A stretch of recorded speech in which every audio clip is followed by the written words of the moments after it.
خود آپ کوئی جواب انڈیا کو منہ توڑ نہیں دے سکے. آج بھی وزیر اعظم عمران خان کے 2019 والے سارے کلپ سوشل میڈیا پر شیئر ہو رہے ہیں اور وہی مرد حق انڈیا کو منہ توڑ جواب دے رہا ہے. میں یہ جو فارم 47 کی اردلی حکومت ہے ان سے صرف اتنا کہنا چاہوں گی، صرف یہ سوچ کے ہی انڈیا کو جواب دے دے کہ سامنے پی ٹی آئی کے کارکن کھڑے ہیں، یا آپ وزیر اعظم عمران خان کے لیے کوئی پیغام ریکارڈ کرا رہے ہیں، کیونکہ ہمارے لیے تو آپ کی پریس کانفرنسز بھی بیک ٹو بیک ہو سکتی ہیں، ہمارے لیے تو آپ کی ہر سٹیٹمنٹ اور ہر طرح کا الزام لگ سکتا ہے، لیکن جب سے انڈیا نے پاکستان پر الزام لگایا ہے نہ ان کو وہ جواب دیا جا رہا ہے جو 2019 میں دیا گیا تھا، اور نہ ان کو کوئی ایسا سخت پیغام دیا جا رہا ہے.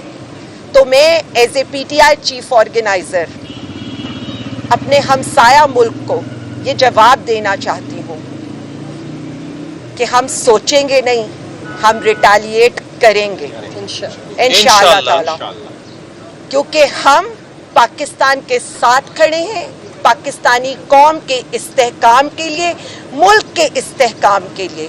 وہی جواب انڈیا کو ملا تھا جو 2019 میں وزیر اعظم خان نے دیا تھا.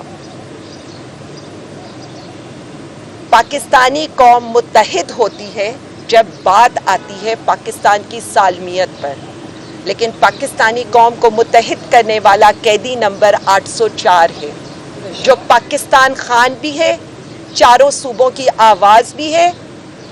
تو فیصلہ کر لیں، کیونکہ ہم تو پاکستان کے ساتھ کھڑے ہیں. اب اس اردلی حکومت نے فیصلہ کرنا ہے کہ اندرونی لڑائی لڑنی ہے، یا ارباب اختیار نے یہ فیصلہ کرنا ہے کہ اندرونی لڑائی لڑنی ہے یا سرحدوں پر مقابلہ کرنا ہے. کیونکہ جب بات ملک کی سالمیت کی آئے گی تو پی ٹی آئی، وزیر اعظم خان اور ہم سب آپ کو سر اول دستے کے طور پر نظر آئیں گے. لیکن بار بار سب سے بڑی اپوزیشن ہوتے ہوئے اگر حکومت جواب نہیں دے سکتی تو ہم جواب دے سکتے ہیں، کیونکہ یہ نیوکلیئر چیزیں ہم نے کوئی پٹاخے یا پھول جھڑیوں کے لیے نہیں رکھی. ہمارے لیے پاکستان کا استحکام سب سے آگے ہے، اور ہمسایہ ملک کو یہ سمجھ جانا چاہیے کہ پاکستان کے اوپر ہم آنچ بھی نہیں آنے دیں گے. وہ جو ملک کا وزیر اعظم جیل میں بیٹھا ہے نا، عوام اس کی آواز پر لبیک بھی کہتی ہے اور عوام اس کی بات سنتی بھی ہے، لیکن جواب ایک ہی ہے، انتظار نہیں کریں گے ہم. اور باقی لوگوں کے لیے صرف اتنا ہی، آپ ٹرائلز کینسل کریں، آپ عدالتوں کے چکر لگائیں، آپ ہمیں باغی، دہشت گرد، فتنہ، انتشاری کہنا چاہیں، ہمارا نعرہ ایک ہی ہے کہ ہم اس ملک کے ساتھ کھڑے ہیں، پاکستان کے ساتھ کھڑے ہیں، اور پاکستان زندہ باد، وزیر اعظم عمران خان زندہ باد. بہت شکریہ. جی میں نے تو آپ کو صاف بتا دیا ہے، یہ اردلی حکومت تو ان کو منہ توڑ جواب نہیں دے سکتی، ان کی آنکھوں میں آنکھیں ڈال کر بات نہیں کر سکتی. ان کی آنکھوں میں آنکھیں ڈال کر اور ان کو جواب صرف ایک ہی شخص دے سکتا ہے جو وزیر اعظم عمران خان ہے.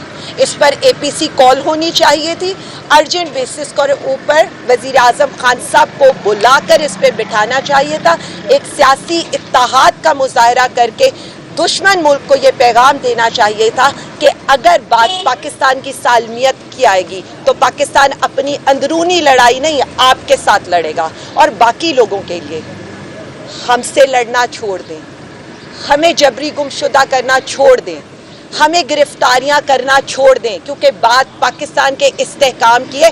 سرحدوں پر جانے کا وقت آ گیا ہے، باقی آپسی لڑائی کا فیصلہ بعد میں کریں گے. ویسے تو ہماری کوئی لڑائی نہیں ہے، ہم تو سویلین سپرمیسی کے لیے، جمہوریت کے لیے، عدلیہ کی آزادی کے لیے، ججز کے وقار کے لیے کھڑے ہیں اور کھڑے رہیں گے. اور شکریہ. Thank you.